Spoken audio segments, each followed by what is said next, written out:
Hi friends देखंतु वर्तमान मु आम गाँ कासिंदपुर जहाँ साहापुर ग्राम पंचायत अधीन जाऊँगी। ये हूँ आमर छोट एक गाँ। ए गाँर प्रवेश रास्ता देखंतु केते सुंदर रास्ता गाँ मध्य को जाइए। गाँ को प्रवेश करने पूर्व एक बजरंगबाली पंचमुखी हनुमान जहाँ मुगुनी पथर निर्मित एक ठाकुर अछंती तार दृश्य मु आपको देखौची।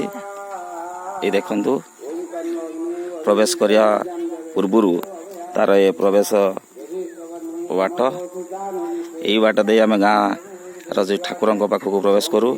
ये हूँ से मंदिर आगर दृश्य। ता सामने विभिन्न प्रकार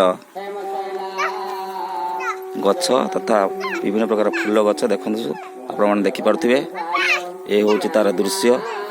मु वर्तमान तार दृश्य देखौची। मिनी पार्क कहले अत्युक्त हेनी। गाँव पिला मानकर सहयोग ये अनुष्ठान टी बढ़ी बढ़ी चली। विभिन्न लोक ए स्थान को आसुचंती।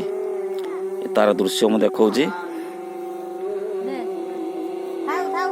देखंतु बंधु माने ये हूँ तार दृश्य। देखो विभिन्न प्रकार गछ। ये हूँ गोटे आमर घर। यही घरे आमर रथ यात्रा समय ठाकुर आसती। या रथ घर भाव आम क्लब पिला माने तैयारी करछंती। देखंतु मु आपनको तार दृश्य देखौची। आम मंदिर बजरंगबाली मंदिर फ्रंट दृश्य देखंतु। एक मिनी पार्क कहले अत्युक्त हेनी। वर्तमान तार दृश्य देखौची। तापरे आम मंदिर मध्य को प्रवेश करवा। ये हूँ यज्ञ कुंड। प्रति वर्ष इठारे हनुमान जयंती पालन करा जाए। तार दृश्य मु आपको देखौची। तापर धीरे धीरे आम मंदिर मध्य को प्रवेश करवा।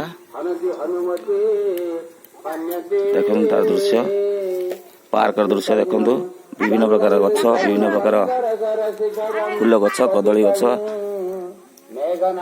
देखते सब गछ। धीरे धीरे आम मंदिर मध्य को प्रवेश करवा। नना सेठारे भी पूजा कर